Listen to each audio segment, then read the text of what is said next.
Hello, everyone. My name is Josette Dubois, and I'm the Adult Programs Librarian for Slover Library. Thank you so much for joining us for Death for Beginners. We have Karen Jones, the author of the book, here to discuss this topic. Whenever you're ready, Karen. Death for Beginners. Everybody says, why did you write this? And I will read you exactly why I did.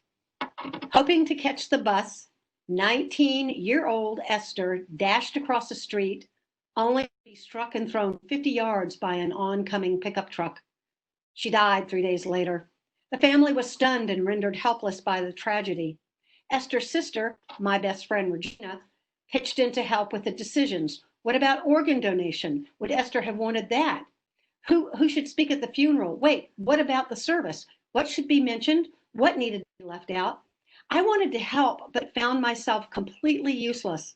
All I could do was spit out strange bits of advice like, be sure to wear waterproof mascara to the funeral. What list should this suggestion go on? The fact was, there were no lists, no instructions. Esther's friends and family were flying blind with grief and shock clouding their decisions. You tell me, just exactly how do you bargain for the best price on a cemetery plot when you're going to use that land to dig a hole and put your sister in it? And that's exactly why I wrote the book. It's for pre-planning. Slide. Why do I have to listen to this? Okay, next slide. Yeah, great. Why do I have to listen to this? Can I just leave? Well, no. You're here, so go ahead, buck up, and let's just get through it. Why now? Well, I'm going to be giving you information that is going to help you save money. It's a very good financial reason to go ahead and plan some of these things beforehand. There's an emotional reason to go ahead and do this now, too. It will give you peace of mind knowing that your wishes are going to be carried out.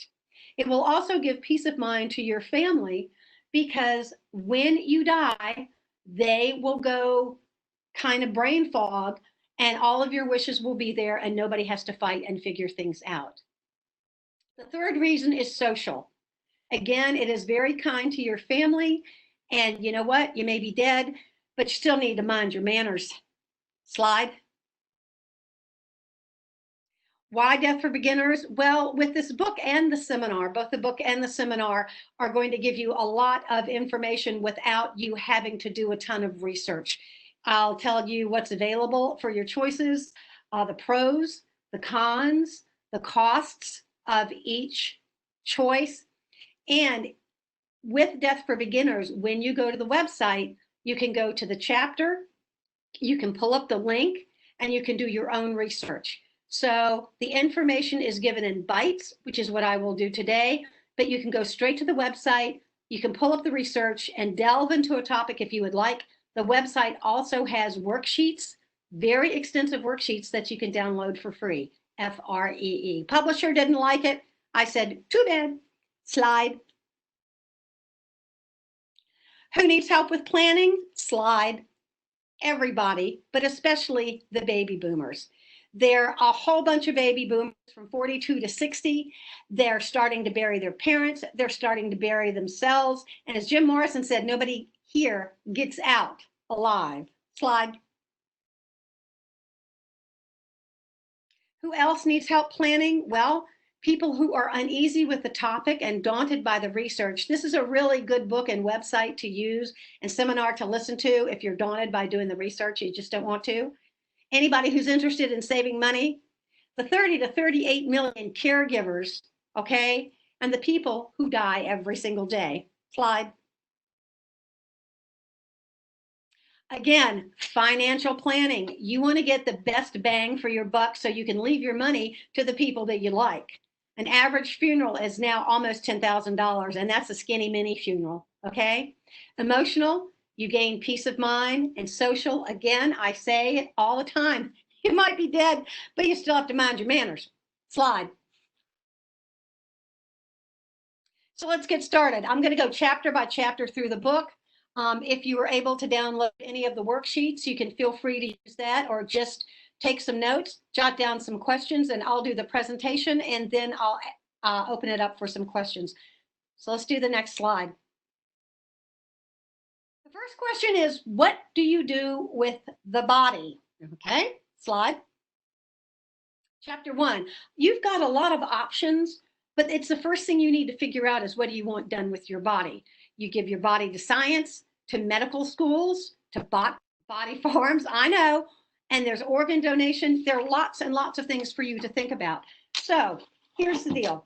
You can give your body to science.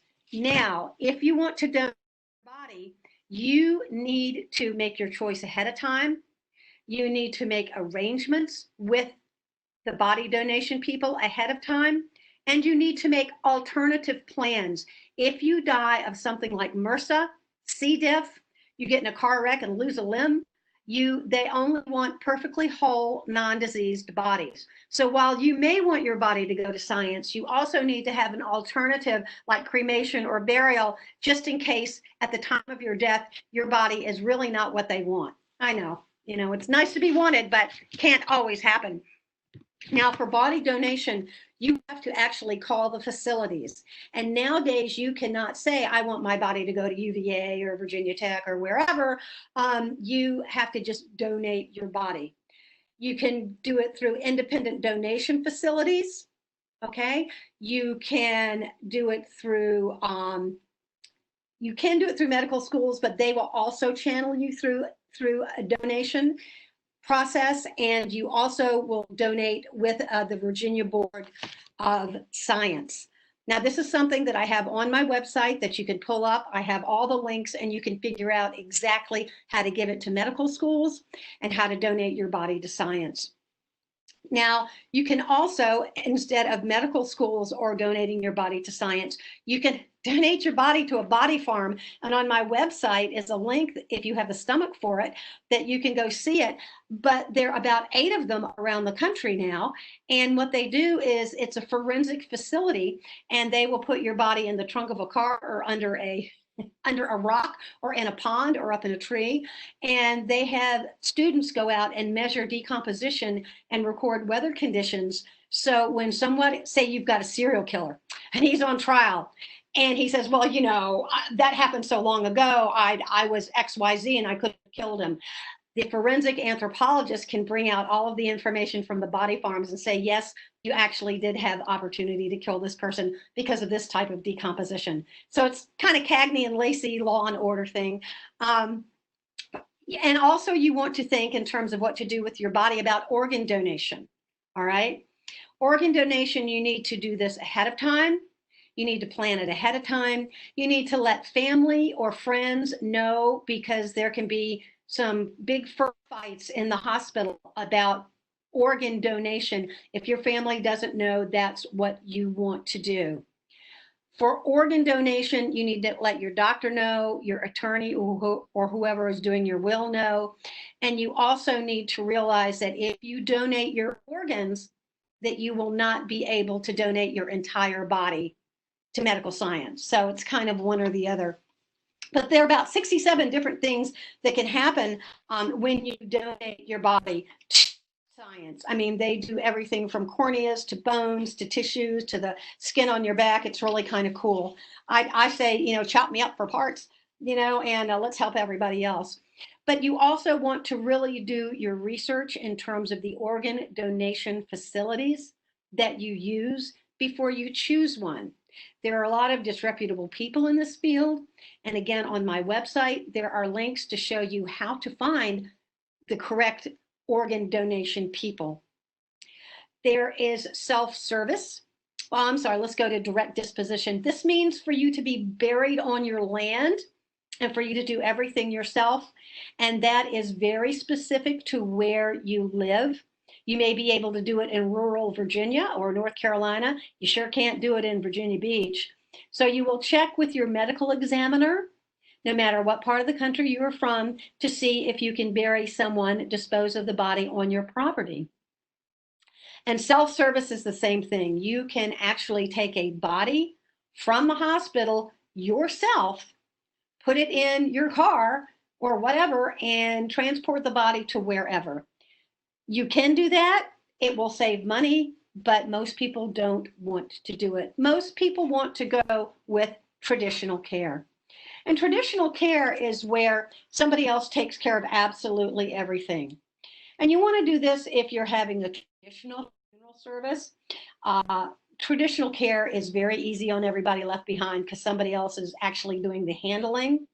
But traditional care can be very expensive. Okay.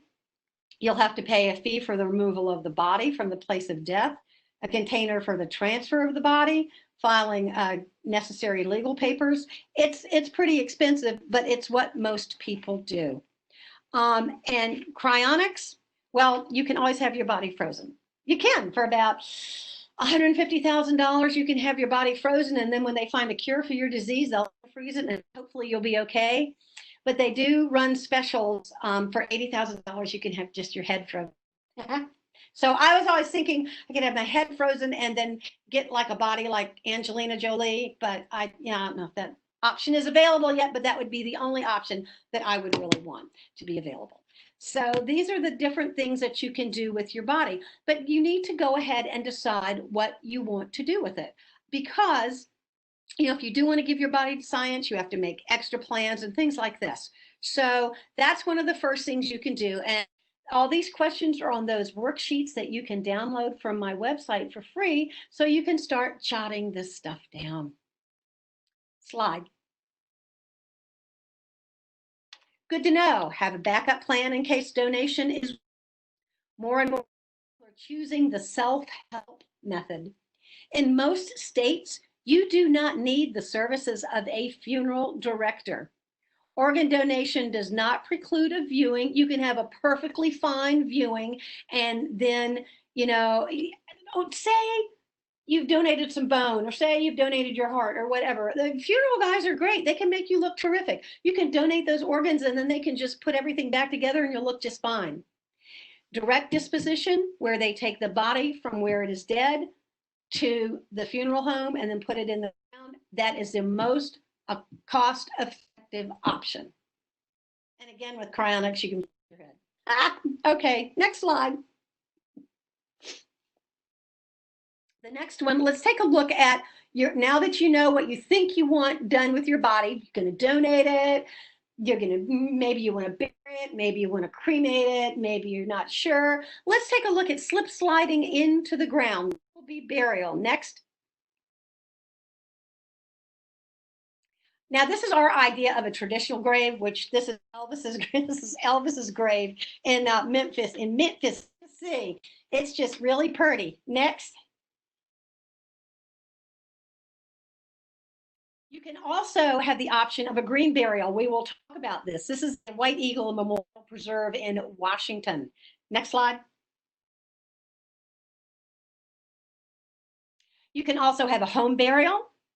And nowadays there are things called death midwives.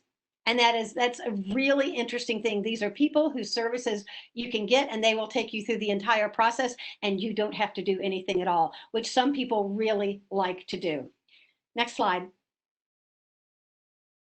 So here you go. Do you want to be buried, either the body or the ashes, and how? What are your choices for a funeral home, a cemetery, and embalming? Okay, it's something really interesting that you need to know right now about being buried in the ground, either your body or your ashes. Cemetery rules. You have to check to make sure your cemetery will accept what you want. A lot of cemeteries won't let you put a headstone. Most cemeteries will make you have a vault liner, which is expensive. A lot of cemeteries will not allow natural burial. A lot of cemeteries will only let you do specific caskets. It's interesting, and everybody thinks that they're going to choose what they want to do and then they'll go get it done. But you've got to check with the cemetery first. They rule everything, which is something really, really to remember. Now, if you want traditional in-ground burial, you need to know that you're going to need a vault and a liner. And these things are the cement that covers the entire casket once it's in the ground, or even your little box of ashes once it's in the ground, because nowadays they run tractors and things over top of cemeteries, and the vault keeps the tractors from dipping down and hitting things. If you go to those old cemeteries like down south, you'll see where they have caved in. Well, this is to keep them from being caved in. They can be very expensive. They can cost a couple of $1,000s. I don't know if you can really find a cemetery, except a natural cemetery, that will let you be buried without a liner. Now, you're going to want a traditional burial if you have traditional values in your family. It's a comfort to your loved ones. It is the most expensive thing that you can do as a traditional in-ground burial. All right. The vaults I was talking about that have to accompany an in-ground burial for a full coffin are almost $1,500 now. So see, you want to plan ahead of time. Do you really want to spend that amount of money? It's completely up to you. So let's take a look at cemetery types. Well, there's all kinds of cemetery types. And again, you need to look if you're going to want to be naturally buried. You're going to want a natural burial cemetery. You're going to want a cemetery that meets all your needs. If you want to be buried right beside your motorcycle, you need to check with the cemetery first. Again, traditional entombment, that is what we always see. It's what you see on the movies, and it is what we have done for forever. It is the most expensive option. However, there is another option, and it's called green or natural burial. And it is really becoming a very big deal in the country and in our area in terms of North Carolina and Virginia. There are 1, 2, 3, 4. There are now 4 of them. And you will need, I have them on my website and you can find them. But did you know that over 800,000 gallons of formaldehyde is buried in the ground with a traditional burial every year all over the country? All over the country, 115 million tons of steel, 2.3 billion tons of concrete is buried in the ground in our country, and 4 million acres of forests are cut down for caskets. This is what happens every day in our country, every year in our country. So you might want this to be your final friendly, eco-friendly act. And environmentally, it's really the right thing to do. There is a natural burial ground, which is a cemetery that protects the environment. It uses graves markers. It doesn't intrude upon the landscape. It doesn't use irrigation, pesticides, or herbicides. They're absolutely lovely. The second type of green burial is a conservation burial ground, and that's as expensive as a traditional burial because you buy the land and the land is held in trust, so they can't put a Walmart up. Okay? But again, it is a long-term. The costs you will pay for a green burial are just about the same, maybe a little lower depending on which cemetery you use. But you can have any type of service that you want with a green burial. You can have a viewing with a green burial, but a green burial means, and you can do ashes with a green burial, but a green burial means you can be buried in your grandmama's quilt. You can be buried in an eco-friendly casket, which means no preserved wood, no metals or anything like that. And it's you going back into the earth naturally. And that's kind of a nice thing for some people to think about. Another thing on burial, you're going to want to know about embalming or not to embalm. There is no state or federal law that says you have to be embalmed, and I bet you didn't know that. Sometimes if you are carrying the body across state lines, it will have to be embalmed, but not always. But in terms of dying and being buried where you are, there's no need to be embalmed. It's expensive, and it's an incredible assault upon the body, and I have some things on the website that you might want to read about it, but it's really not necessary. If you're going to have a traditional burial, they can just disinfect the body. Now, the burial at sea, you can have your ashes buried at sea, and it's really not that terribly expensive. And there are a couple of companies on the East Coast that just go out and put ashes in the sea a lot, or you can do your own boat. If you want full body burial at sea, if you're a Navy veteran, then you can organize that with the Navy, and all it will cost you is the coffin. If you're going to do a traditional full body burial at sea, it's going to be expensive. It will cost as much as a traditional funeral. There is a specific casket you must use. you'll be chartering a boat, and there's only right now, as of this seminar, there's only one company on the East Coast and one on the West Coast that will take the body out. If you think about full body burial at sea and you're going to take everybody out on a boat and have a ceremony, people are going to get seasick. The winds could not be proper. It's a difficult thing to do. If you want to do it, I think that's great, and I think you should go for it. But here's the deal. Start saving your money now for it, because these things are expensive, and this is why you're listening to this seminar, so you can figure out how much money you're going to need, and you're going to put it in a savings account, not some group of people. You're going to put it in a savings account, okay? Now, there's all kinds of alternative burial that you can do. You can be buried at home. You can be buried almost anywhere you want. It is all dependent on where you want to be buried and what the rules are, okay? The funeral rule. The funeral rule is on my website, and it is a federal rule, and it is so important for you to know. You're not required to buy a whole package of funeral home. To give you pricing over the information and not ask for your phone number and not ask for your name and address.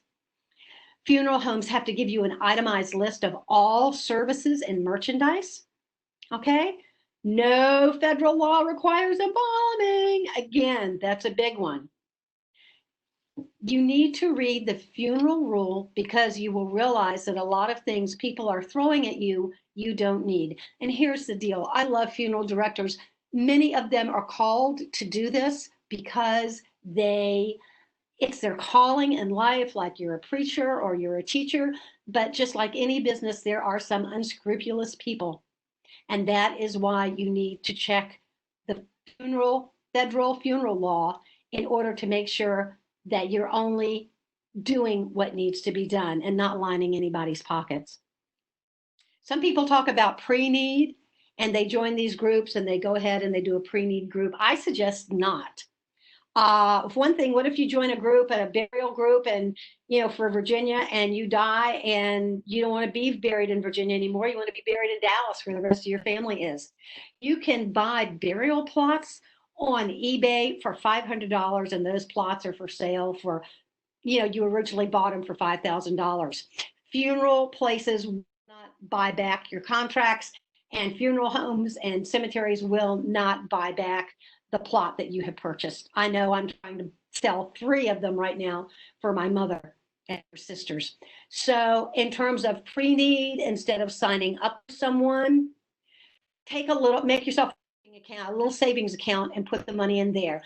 Also, funeral homes are often sold to other people, and then other people and other people, and you wind up with a contract that is not going to be honored, because the contracts always say like services. And like services are never what you really signed up for. So do yourself a favor, do the savings account, okay? Do the savings account and not one of these pre-need groups.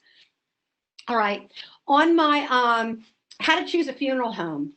You really need to do some research on this before you choose a funeral home. You don't have to have a funeral home to bury a body. You know that. You can do this yourself. You can make all the arrangements yourself. But again, you have to check the local laws to see. But you need to, funeral homes are easier. I'm just saying, it's just easier to have them do it. But, all right, what does the Better Business Bureau say about them? When you Google their names, are there sites that are listing problems? Does a funeral home and staff hold the proper licenses? Okay, do they provide a written list of all services? Are they intimidating? Are they creepy? It's true. Is this place big enough to accommodate your needs? Okay, so it's very interesting for burial. Are you traditional? Is your family traditional and a traditional burial? Or do you of being buried in the earth, ashes to ashes, dust to dust? So you're going to find yourself a good natural burial ground. Does your family have a burial plot or a mausoleum? Do you want to be in a mausoleum and not above the ground? All right. Do you want to pay the money for the perpetual care that you're going to be receiving if you are buried in the ground? Okay. If you think about these things and ask yourself these questions, it will tell you what type of burial, and again, either ashes or body, what type of burial, if you want to be underground, traditional, in a cemetery, in a little wall in a church. This is where you get the worksheets from my website. You download them and you start looking at all your choices, and you can do some research on your own. Next slide. I'm going to try to get this all in an hour. Ha! All right, there's requiring embalming. Each year, look at all of the tons of steel and stuff we jam into the earth for traditional burial. A full body sea burial costs about a third more. It is really expensive. If you want to bury somebody near your house, you got to check with your local authority. Funeral directors have to give you prices over the phone, and funeral homes cannot require the use of their caskets. You can buy a casket at Costco. All right, next slide. Cremation. Say, you know what? I don't want anything buried. I don't need to be buried. I don't want to go under the ground. I read too many Edgar Allan Poe stories. I want to be cremated. I want to make sure I'm dead. There are lots of choices with cremation. You can go up in flames, although it's really expensive to be fireworks. Next slide. Your ashes can actually be made. So my mom said, she said, I can have 2 diamond rings made, and you and your sister can wear me on your hand. And I went, nah. I don't think that's gonna happen. My mother, who was a volunteer at the Virginia Aquarium for a millennia, she's going to be probably made into a memorial reef. Next slide. This is something that you can have done with your ashes. You can be part of an ocean reef. Next slide. This one shows the memorial reef down in Florida, where you take a picture or you can go deep diving, but your ashes can be mixed with concrete to provide habitat for fish. Next slide, which I think is pretty cool. Chapter 3, cremation. Do you want to be cremated? Your crematorium choice. And what about the ashes? All right, cremation, I like it. This is what all of my family does. And it can be about 1/3 the cost or 1/2 the cost of a burial. Now, remember, we're also looking at cost with this thing. Okay, this is one of the reasons why you're looking at this topic earlier. It's because you want to know if you can save money, and cremation will absolutely save your money. It's a good choice if you want a simple funeral process, if you want to keep costs down, if you basically want to help the environment. This is a very, very good thing to do. Have a direct cremation or a traditional cremation. And a direct cremation is they pick the body up from the place of death, take it to the crematorium, and cremate it. And I mean, this can, if you start shopping around, you can get this done for like $850, $750, something like that. And then they give you a cardboard box. What they do is they put the body in a cardboard box, and in Virginia, that's what's required. They have a cardboard coffin, and they slide the coffin in, and then they can either mail you or you can pick up the cardboard box full of ashes. Okay, so that is direct cremation. And if we're talking about money, there you go. That's what you want to do. For traditional cremation costs, a lot of people will want to have their own type of funeral director do this. They'll have the funeral director pick everyone up. I'm sorry, pick the body up from the hospital, go have the body disinfected, have a viewing, have whatever you want done, have a nice coffin, and then have it cremated. And that's going to be a lot more money, obviously. Even if you're having a cremation, you can have a viewing. You can, if you want a really cheap one, you could have somebody with a direct cremation, a small funeral home or a crematory, help you handle the body. You can have the body in your house or at their place. It can be viewed and then gone. Or you can have an entire funeral service with it. You can do anything with the body, and then you can cremate it later. Okay, so it's okay. You can still have the full boogie, but just cremate the body instead of burying it. Okay, and still cremation is a lot less costly. The pre-cremation container is, of course, if you want to bury somebody in a fancy casket, that's just, cremate them. That's up to you, but it's no big deal. They have a box for it. If you're having a viewing and you want to be cremated, you can rent a casket. you can rent a big old fancy Michael Jackson casket, put the body in it, have everybody come by and look at your loved one in a big old fancy schmancy casket, and then take them out, put them in a cardboard box, and there you go. That's personally if I wanted a viewing, which I will never have, because nobody can do my hair. All right. But if you want a viewing, you can certainly rent a casket, which I think it's really kind of fun. And crematoriums are by law required to give you an inexpensive cardboard box for cremation. Okay. Choose how to choose a crematorium. You do the same thing I discussed with the funeral homes. Is you look at them, you Better Business Bureau, you see if they have a code of ethics, you go through the whole tilt boogie with them, just like you did with the funeral home to choose. Okay. Disposal of ashes, you can do anything you want. You can have a traditional burial. Absolutely. You can have a cremation. You could have a viewing, then a cremation. You can have a full church service. You can have a burial in a cemetery. You just have to check with the cemetery. Some of them, if the husband dies first, they'll allow the grave to be open for a little box to be put in for, the wife. So you can have a traditional burial. You can be put up in the wall. You can be buried at sea. All right.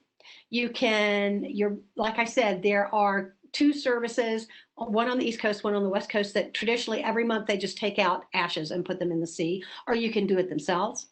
You can be a memorial reef. We'll talk about the containers that you can put up on the mantelpiece. You can scatter the ashes, and they have lovely scattering things now. The only thing is you want to be really sure if you're scattering ashes that the wind is in your favor. All right. They also have things now that crematoriums will take the ashes and put it in a kind of a mold that has a self-dissolving, eco-friendly type of thing. So you can like put a wreath, self-dissolving wreath on the waves and just have it dissolve. All right. You can have your ashes scattered in a national park, not on the trail and not near water, but a lot of national parks have a chapel and a book that you can sign and say that you scattered your ashes or your dad's ashes or whoever. Okay. So you can do almost anything you want with your ashes. I have a friend who has allowed me to use his name in the book, Jeff Lawson, who is a meteorologist who I worked with for years. And he said that he would love to be taken up, his ashes. I think is kind of awesome. So you can do just about anything you want with ashes. If you've ever seen anyone walking on a golf course and they like shake their leg for a little while and then they walk and shake their leg, they have somebody's ashes in their pocket and they're scattering them illegally. Okay. And in terms of scattering ashes, all I can say is the lawn at UVA probably has more than its share. And Jiminy Cricket was right. Let your conscience be your guide. Okay, in terms of scattering ashes, conscience be your guide. And it can be kind of fun and does not preclude any formal ceremonies. The Cremation Society caution, you just want to I'm not sure you really want to do that. You certainly can, but what if the Cremation Society breaks down or it changes or they change their rules? I would take my money if I wanted a cremation and I would put it in a savings account. Smartest thing you could do. People are always asking me for a local Tidewater, Virginia recommendation. And I will say the people I've met around here are brilliant. But I will say in terms of cremation services, Eric Stewart from Cremation Services of Tidewater, as it says up here on the slide, is my recommendation. He was brilliant with my family, brilliant with me with the book. Nicest man you've ever seen, goes above and beyond and leads you through it. Most funeral people are really great like this. Some are scoundrels, and that's why you do your research, but some are really brilliant. Next slide. Cremation can be half the cost of traditional burial. You can still have a viewing. It can be a greener alternative. You don't need a casket. Direct cremation, and really, you can get some of it done for $300. And ashes can be made into a walking stick. They can be shot from a potato gun, or they can be traditionally buried. Next slide. Inside the box or the jar. This is coffins and caskets, and these are coffin carpenters from Ghana, and that is an actual casket you're looking at. Next slide. And here's another one. No, I'm not kidding. People get really wacky with their caskets. Next slide. And here's a casket that you could use if you wanted a casket instead of your grandmother's quilt for a green or alternative burial. They have tons of these now. And this one is woven out of bamboo. Isn't that pretty? I mean, that's really something that you could do. You know, if some of this stuff is making you a little jumpy or queasy, I get it. But that's kind of a pretty casket, you know? Okay, next slide. And also containers. You can go to Tuesdays mornings, you can go to TJ Maxx and find a really cool container to put ashes in, because you do not have to buy a special ashes container from anybody. And there's some right there for, you know, for your consumption. Next slide.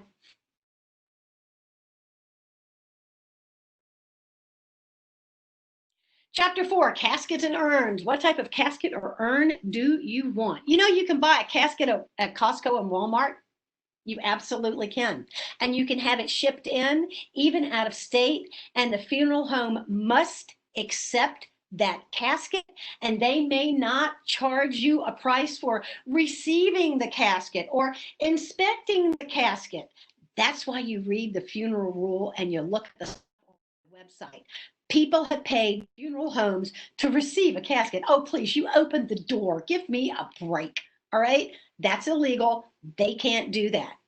Cemeteries rule, like I said at the beginning of this, when you're deciding what you're going to, or those of your mother, father, or whatever, cemeteries rule. They will tell you what kind of headstone, what kind of casket, what kind of vault, what they allow, what they don't allow. So you basically have to pick your cemetery first, okay? And that's pretty important. If you want a full body burial casket, you know, you're going to bury the body and you have you know, you want to put it in a casket, it's going to go underground. You can get traditional caskets. Traditional caskets can be anywhere from $5,000 to $6,000, all the way up to Michael Jackson's $70,000. They have them, they're beautiful, but you can buy them anywhere. You do not have to buy them from the funeral home, okay? You can have non-traditional caskets. Oh, people have been buried in their cars. People have been buried in their, you know, wrapped up with their surfboard. Again, the cemetery has to let you do it. Okay, so you have to check with the cemetery before you make kind of a weird choice. They have green caskets, like the bamboo ones that I showed you. They have lovely caskets if you want to be buried in a green cemetery. Now, if you want a natural coffin, but you want to be in a traditional cemetery, they're still going to make you buy that vault liner that's, you know, $1,500. So the ground doesn't sink in. Yeah, see how you have to look at this stuff? And then homemade caskets. There are places around the country where you can go and make your own casket. People have actually had casket building parties where there is quite a bit of beer, I must say, and everybody has casket plans, which are on my website, and everybody builds their own casket, and it's kind of a hoot. I've been to one of those parties, and the dark humor is brilliant. You'll really like it. There are pre-cremation caskets. There's the traditional pre-cremation casket, and you would use that if you're really bent on wood. If you want to, that's cool, but that's an awful lot of money wasted, in my opinion. A pre-cremation casket, basically, a crematorium will provide you one for about $150.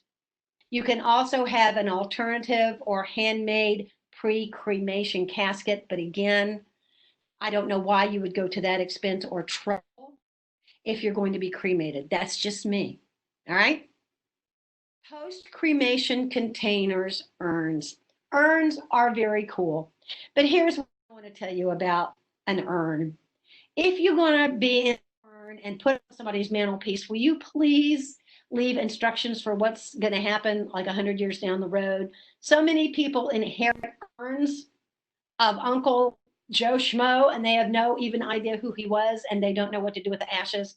So while it's lovely to have your urn sitting up on somebody's mantelpiece, do give them some information about what eventually to do with the ashes.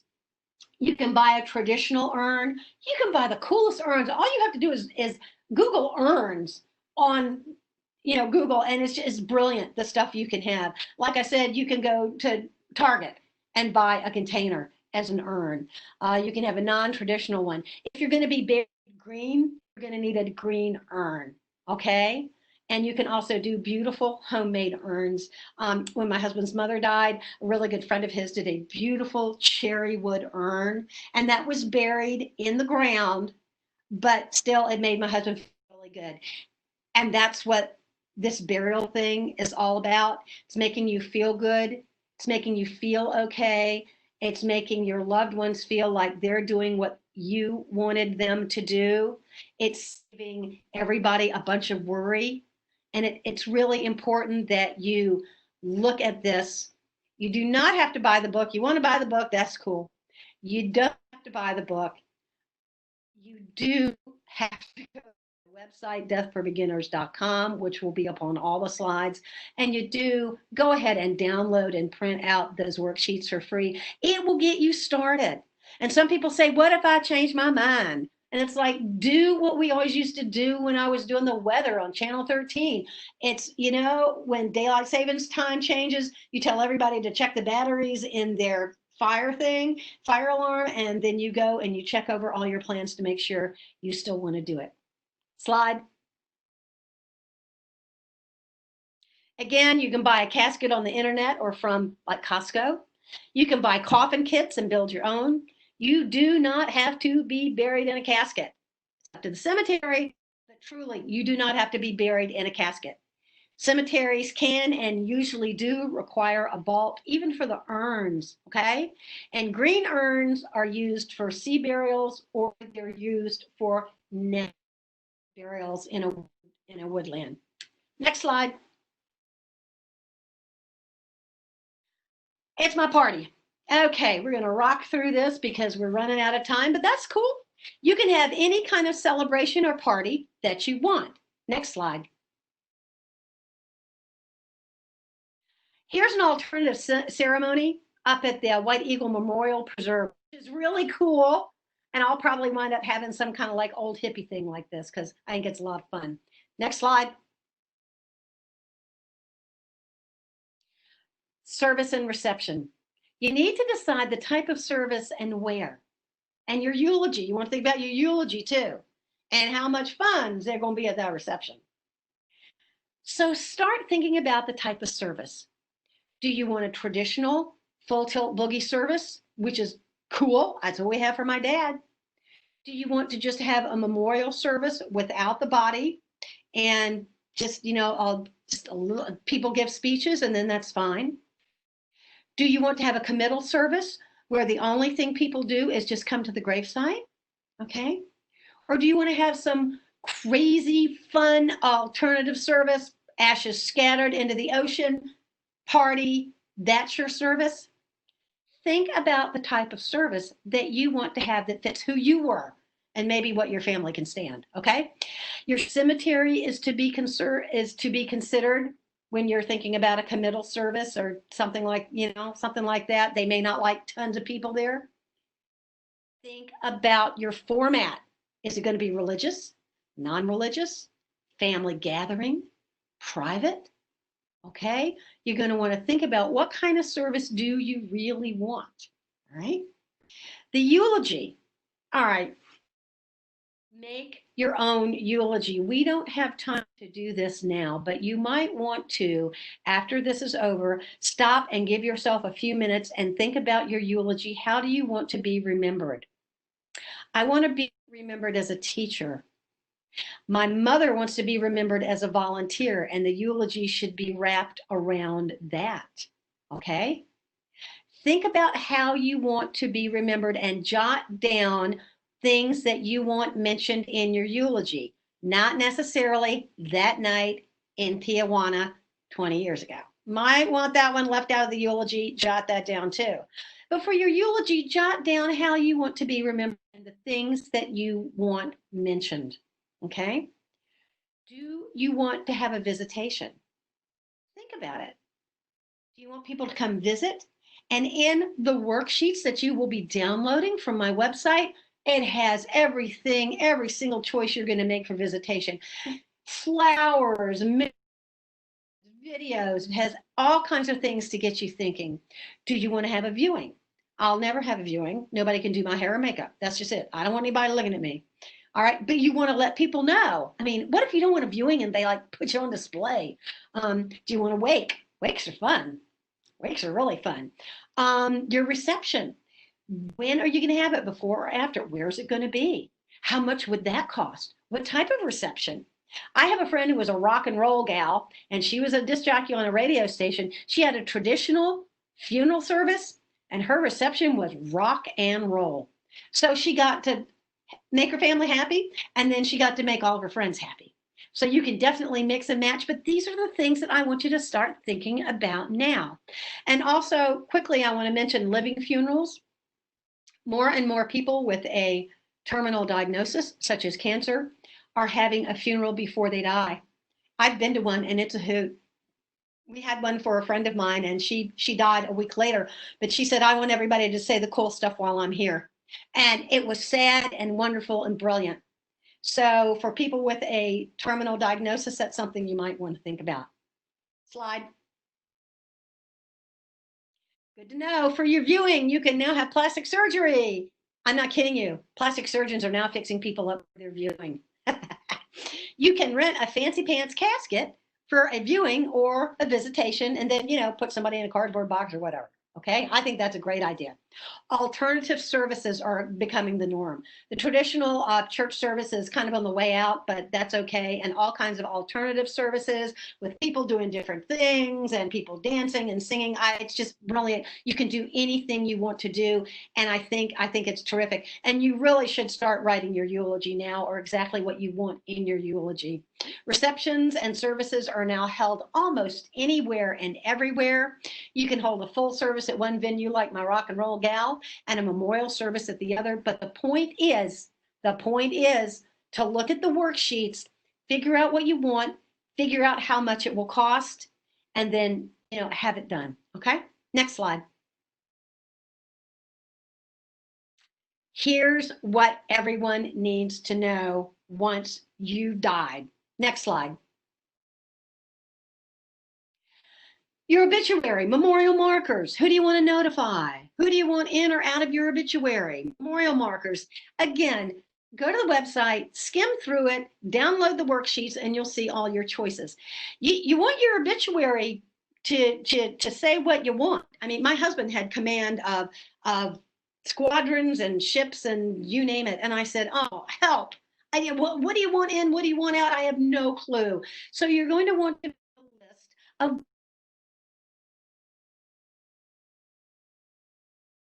list of where you want these things to be. Newspaper, did you grow up in another town? You want it in that newspaper? Okay. Did you want it in an alumni magazine? Okay.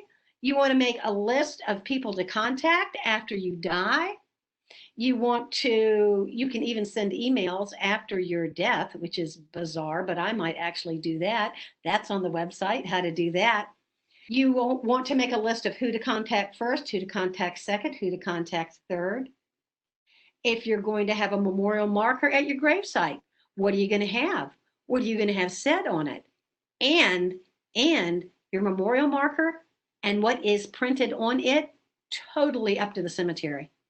Totally up to the cemetery. Again, see, cemetery rules. You can have memorial markers that are not at a gravesite. And if you are cremated and you have your ashes scattered, some people really need a place to go grieve anyway. They just do. A friend of mine had a plaque put on a fishing pier. and the little grandchildren could go and stand by that plaque, and the granddaddy fished there, even though his ashes were scattered and gone. You can plant a memorial tree. You can put a paver in, you know how they sell pavers for children's hospitals and things, and have that. My son has a memorial marker like that. So if you're going to be cremated, you really want to think about a memorial marker if you're not traditionally going to bury the ashes, okay? And there are lots and lots of ways there can be memorials on the web, and that is continually evolving, and that is on my website. Next chapter. Next slide. I'm sorry. You need to begin your who needs to know list, and I've got a really good thing on the worksheets that helps you divide it up. Go ahead and write your own obituary. Time to brags now. Your obituary should be given to several different newspapers if you've lived in different places. Be sure to include Facebook and any other online presence with this. And, oh God, pick out your best picture now. Next slide. Here's the paper trail. And my wife, Elizabeth, who hated my guts, I leave my large intestine. Oh yeah, your papers had better be in order. Next slide.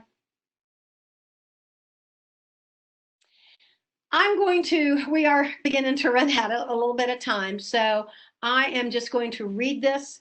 I am not an attorney, but you've got to have a will. It is a nightmare if you don't have a will. Just make a will. You can download one from the internet and make a will. All right.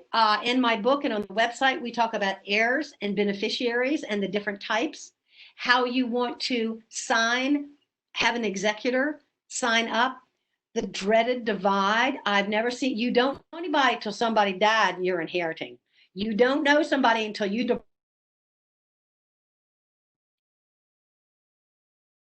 about grandma's pie plate. All right. So you're going to want to divide up some of this stuff. There's some dividing games that I have that are really kind of fun. I also have a way on these sheets for you to, you want to organize your important papers, and you want to let people know the place of these important papers. Okay, this is critical. This is all organizing, and it's the nicest thing that you can do when you die, because when you die, the people you left behind, even if they're, know you're going to die and you're 105 and, yeah, you can't live much longer, they still get brain fog. You still get foggy when somebody dies, and that's your brain protecting yourself. So if you will look at this either in the book, online, and especially on the worksheets that I have on my website, it will tell you all about how to organize your papers. That's very easy. Next chapter, next slide. All right. In some states, if you do not have a will, your divorced spouse can still inherit your estate. Can you imagine that one? Make provisions for your pets. Make provisions for handing down your ashes, like in a years, all right? Think of ways to bequeath small items. And might I suggest Drunken Pin the Tail on the Donkey for a dividing game? Oh yeah, you're gonna have to read about that one in the book. Next slide. What could possibly go wrong if you decide I'm just not gonna plan anything? Next slide. The pool boy got it all. All right.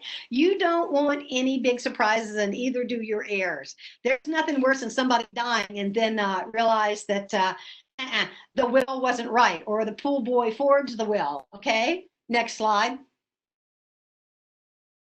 If you don't plan, you could have an obituary like Dolores Aguilar. This is an actual real obituary. At the end of the day, all of us will only miss what we never had: a good and kind mother, grandmother, and great-grandmother. This is an actual obituary. May I suggest you begin to write your own, okay? And don't let your mean cousin do it either, okay? Next slide. If you don't plan, somebody may put you in an inappropriate and quickly made coffin that doesn't look exactly right. Next slide. And if you don't plan, your mean cousin will put this picture on your memorial table. All right. Yeah, that was me, 1970. Look at that hair. Can you stand it? Here's the deal. In the papers that I have, the worksheets, it's what do you want on your memorial table?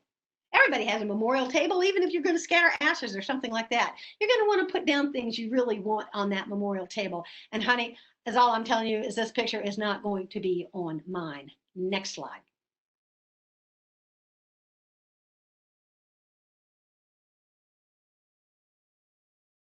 So planning is a good thing. Planning is a very good thing. Let's have the next slide. And if you are going to buy Death for Beginners, you don't have to, whatever. But if you're going to, make sure on Amazon, it is the one that is updated for 2019. Do not buy from third seller parties on Amazon because they're going to sell you the old copy of the previous book. That's what they've been doing. So, you're going to want to buy it from Amazon itself, their fulfillment. They'll say there's only one copy left. That's simply because Amazon doesn't keep a storehouse full of copies. If you have trouble ordering, there's a link on my website. Get in touch with me, okay? So yeah, contact me through the website if you want to. So I think we're good, and I'll take some questions.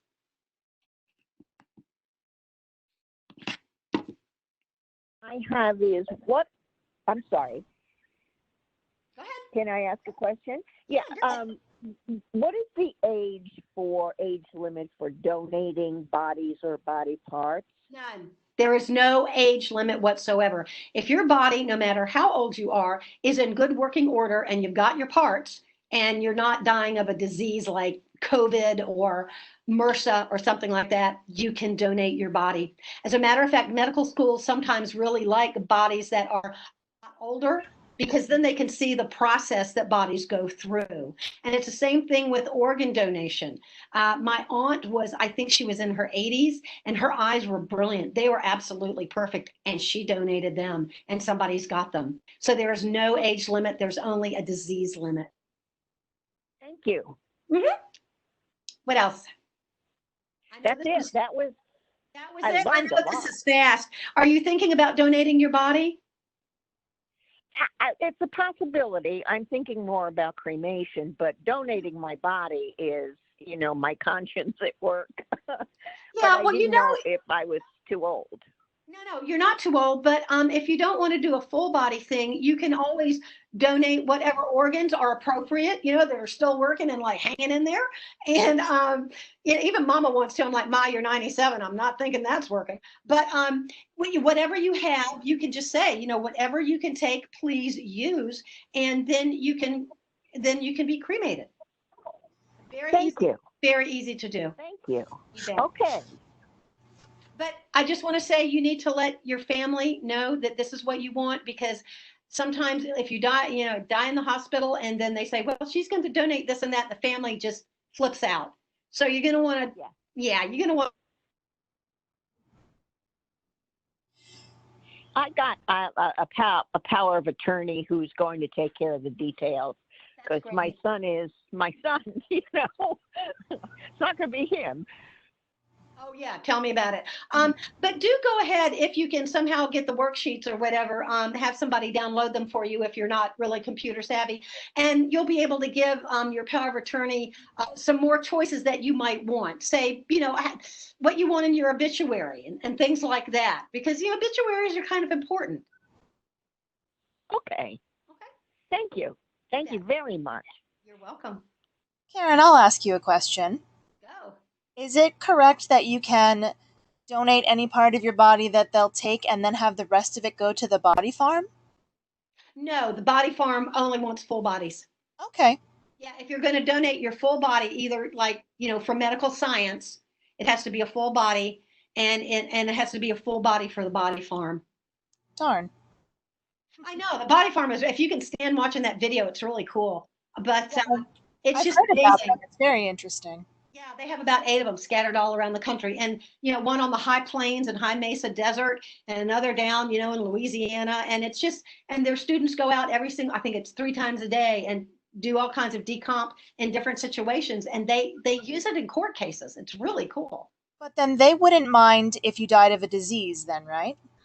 I don't know. I think it would depend on the disease, if the disease would affect the decomp process. That's why if you're going to do this, you have this set up and then you have this set up, and then that is maybe a lower third. Do you know what I mean? Yeah. You always want to have some, because who knows how you're going to die? None of us do. We all want to die in bed with grandma's quilt under our chin, and some of us go in particularly weird ways. So you never know. Anything else? Not from me. Thank you very much. You are welcome. And if you have questions, you can get in touch with me by sending me an email from the website, and I'll be happy to chat with you. Thank you. Yes, ma'am. And this has been recorded, so keep an eye out on Facebook or on our website, sloverlibrary.com, if you would like to watch the playback with all of the slides. Very good. I love the library. Oh, thank you so much. We really appreciate that. Oh, I love it. All right. Well, thank you. I'm going to get off now in case you guys have to talk, but I appreciate your doing this. I really do. Thank you. That makes me feel good. Good. You take care. You too. Bye-bye. Bye-bye. Bye-bye.